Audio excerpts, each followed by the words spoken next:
This is the Gospel reflection for the sixth Sunday of Easter. The Gospel for this Sunday is from the Gospel of John, chapter 15, verses 9 to 17. As the Father has loved me, so have I loved you. Abide in my love. If you keep my commandments, you will abide in my love, just as I have kept my Father's commandments and abide in his love. These things I have spoken to you, that my joy may be in you, and that your joy may be full. This is my commandment, that you love one another as I have loved you. Greater love has no man than this, that a man lay down his life for his friends. You are my friends if you do what I command you. No longer do I call you servants, for the servant does not know what his master is doing. But I have called you friends, for all that I have heard from my Father, I have made known to you. You did not choose me, but I chose you and appointed you that you should go and bear fruit, and that your fruit should abide, so that whatever you ask the Father in my name, he may give it to you. This I command you, love one another. The Gospel of the Lord. Praise to you, Lord Jesus Christ. Dear brothers and sisters, this Gospel shares with us three important themes of Christian living. The first theme is the joy that Jesus shares with his disciples. The second theme is the supreme commandment of Jesus, that is, loving one another. And the third theme is the theme of laying down one's life. Here, the first theme speaks about the joy of Christian living.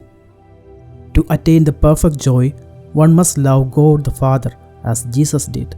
He draws his disciples into the unimaginable communion of love between the Father and Son and invites them to remain in this communion of love.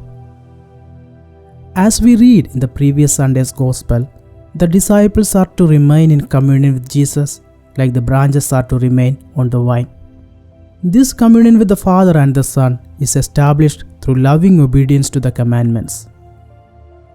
Jesus insists that his obedience to the Father is the ground of his joy, and he promises that those who obey him will share the same joy. What is presupposed is that human joy in a fallen world will be at best be passing, shallow, incompleting, until human existence is overtaken by an experience of the love of God in Christ Jesus, the love for which we are created, a mutual love that issues in obedience without reserve. The Son does not give his disciples his joy as a discrete package. He shares his joy insofar as they share his obedience. The obedience that willingly faces death to self-interest. And this divine joy will be there in the hearts of Christians in all circumstances. The second theme we find in this Gospel is the supreme commandment of Jesus. The commandment Jesus gives is the commandment of charity, which he wants us to keep. This is my commandment, that you love one another. Since there are many other commandments of the Lord in the sacred writings, why does he say that his commandment is only the practice of charity? The answer according to Saint Gregory is that charity is the root and end of all the virtues. It is the root because it is from charity, firmly rooted in the human heart, that we are led to accomplish all the other commandments. He who loves his neighbor has fulfilled the law. Romans chapter 13, verse 8. Therefore all the commandments are in a way directed to this, that we do good to our neighbor and not harm him. And this is done best through charity. Charity is the end because all the commandments are directed to it, and by it alone are given strength. The aim of our charge is love. So he says, this is my commandment, that you love one another. Since everything comes from the charity as its source, and all things are directed to charity as their end, as Gregory puts it, just as many branches of a tree spring from one root, so the many virtues are produced from one root. And the branch of good work has no life if it is not united to the root of charity. The final theme we get from this gospel is laying down one's life. The fullest expression of love consists in pouring out our lives to God as Jesus Christ did on the cross. The eternal divine love reached its complete and unsurpassable expression in the death of Christ, which was at the same time the death of a man for his friends. The sign of the greatest love is to lay down one's life for one's friends. This is so because there are 4 lovable things to be put in order: God, our soul, our neighbor, and our body. We should love God more than ourselves and our neighbor, so that for the sake of God, we ought to give ourselves, body and soul, and our neighbor. We should lay down our body, but not give it for the sake of our soul. For our neighbor, we should expose our body and our physical life for his salvation.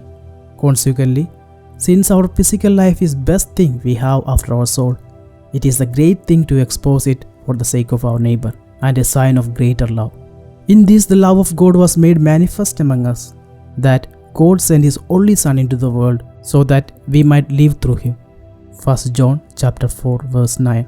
And again, by this we know love, that he laid down his life for us, and we ought to lay down our lives for the brethren.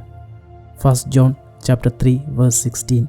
So dear brothers and sisters, today we receive the beautiful message of Jesus. This gospel invites us to be the friend of God. In scripture we read, Abraham and Moses were called the friend of God. They received this special grace by their relationship with God. Today's gospel invites us to begin that personal relationship with Jesus and the Father. The above themes which we reflected will help us to begin this personal relationship with God. Attain the joy of God by obeying the commandments of God. Ultimately, the command of love. Love one another. Laying down one's life for others also plays a major role in the life of a disciple. No one is living for himself or herself only. We must work for others. Let this journey of love be complete in its fullness. May God bless you all.